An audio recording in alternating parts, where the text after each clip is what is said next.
Next on the docket, an issue our friend Doug would have had a field day with. Big companies with some pretty big legal protections. Prosecutors preparing cases against General Motors over the ignition defect that has been linked to more than 100 deaths. But they're hitting roadblocks here because there are many loopholes that protect automakers from lawsuits. Lobbyists and trade groups, they've successfully gotten the government to give companies ways to avoid prosecution. Mayo, I think the public would be surprised, depending on the industry, how certain folks can get passes when others didn't. And no one feels bad for BP and what happened to them, but if it was another industry, BP may have gotten a pass on this. Right, absolutely. It goes back to Animal Farm. All animals are equal, but some are more equal than others, yes. Right? And it makes you wonder, again, it tells you why we have to get rid of money in politics. Because when you have industries and lobbyists that are funding people's campaigns, then you're going to have a disproportionately beneficial set of laws being written and drafted and policies and regulations for the people writing those checks, as opposed to our clients who, you know, if they, you simply go back to the building in Brooklyn where the landlord was charged because they didn't have proper protocol for the fire and firefighters were killed and injured. Well, GM wouldn't have been prosecuted for that.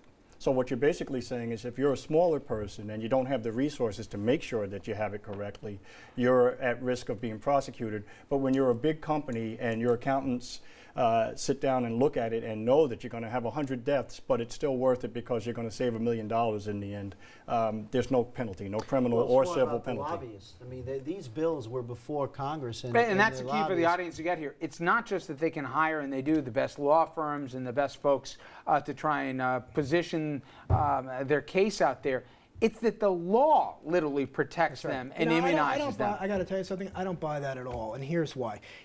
They're not protected from wire fraud exposure and mail fraud exposure. It's the prosecutors, the darling of the prosecutor's nursery, to bring wire fraud and mail fraud charges. They can do that tomorrow without any special laws against the auto industry. So it leads to one of two conclusions, right?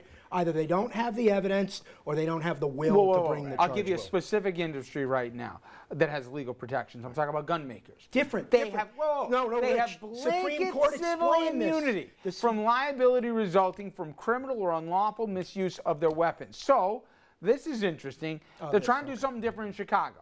Coalition of people, they're suing suburban villages saying they need more to regulate gun stores that are selling weapons used in the city. Now, we found, this part's factual, 0.5% of the gun dealers are responsible for more than 50% of the gun deaths in this country. They already know they can't go after Smith & Wesson or the big gun manufacturers. They claim, hey, we produce them, we put them on the shelves. That's the end of our chain of or linkage here. But the gun distributors that are doing no checks and balances, no types of observation if straw sales are coming out of their things, they're going to try and go after it. I already think they have a snowball's chance in you-know-where, or no? I don't. I mean, what is the proprietor of a store supposed to do? Somebody comes in. Maybe the person's wearing a suit and tie, is dressed very nicely, says, I'd like X gun. Did they do a criminal search on them? They can, and they have successfully gone after the proprietors. This suit in Chicago isn't against the proprietors. It's against the villages themselves, that people in the city of Chicago who have been injured by guns allegedly coming in from another city. They don't have a snowball's chance in hell of holding the villages liable. Why? The village has no duty to a resident of Chicago, and there's no invidious go to the broader racial motive. Why should the firearms industry just get a blanket pass when other industries don't have that same protection? I don't think they should, but I suppose that the answer is that it's protected by the Second Amendment. The people selling the guns. Well, also no, this wasn't just a constitutional issue. Congress literally wrote it in. Look, we know that's lobbying, but the people who are selling the guns are supposed to do the background checks. They are legally obliged not to sell them to straw purchasers, and we just saw on the front page of the New York Law Journal yesterday that Bloomberg suits, as implemented by Judge Weinstein, had so much success that the monitor has been removed. But what's interesting, though, is that despite the Second Amendment, if you possess a gun that has a bullet in the chamber in New York State, you don't have a license, you can get 3.5 years to 15 just for possessing it. So where's the Second Amendment there? And the will seems to be very strong with the legislators to, again, penalize the smaller people. But when it comes to penalizing, and not even penalizing, simply putting in place reasonable restrictions. For instance, if I have a mental illness, maybe I don't need to have a gun. That's a pretty reasonable, benign way to look at it. So maybe the man who went down to in Sandy Hook doesn't have the gun. He can't possess the But gun. there is a difference. There is a difference. And, you know, I'm certainly not in favor of everybody walking around with loaded weapons. But here, at least with the gun manufacturers, it's not the gun that's defective that causes the death. GM, these people have immunity where they know that they're putting a defective item on the street and selling it to our children, selling to us. It's like the Sac Capital case. They went after the company, but not Cohen, the principal of the company. They could go after the principals here under a basic wire and mail fraud theory. Now, let me ask you a question. In the wake of Chattanooga, why are we hearing only about the flag, the hue and cry over the flag, but not about the guns? We don't hear the hue and cry about the guns. I can tell you and they found out that he never should have been eligible to purchase a gun after, but I asked the same question, where's the hue and cry?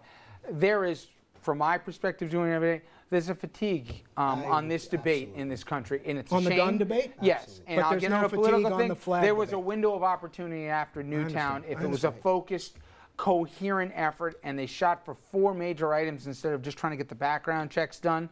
That's with the benefit of hindsight, and nothing was done. They left it to certain states here, and we've seen this play out. But I mean, the I'll flag, just say the one flag last thing and on the the- class action before I got. I think one of the worst things that people aren't talking about is if you look at BP, what is it Tanaka or they're taking the opposite approach. They've looked what happened to BP and they say, screw it. We're just going to fight this. We'll spend whatever we got to do. We won't capitulate to it because the suits will never end, even though they should be on the hook for their actions. They say, come chase. And I think that's going to be the difference here for major corporations going forward. They only see downside to actually settling and, one would argue, doing the right thing. And by the way, we will be speaking to Mr. Feinberg, who has been the grand arbiter in settling some of these horrible cases going forward. You know what interest on billions is while you fight and you wait? I mean, it's a financial decision. Absolutely. You give it up now, you're losing the money. The interest on tens of billions of dollars to settle, you're kind of making the money. If you go back to what Mark said, though, if there's the will to prosecute these people, all of a sudden it'll be amazing how we get a difference. Okay, and one lesson learned from today, if you see our guest across from you, wave the flag. Keep the wallet in your It's pocket. too late. Keep your hands and feet. Ira, thank you so much for joining us again, as always. Gentlemen, thank you. Coming back, I'll have some headlines for you. Stay with me.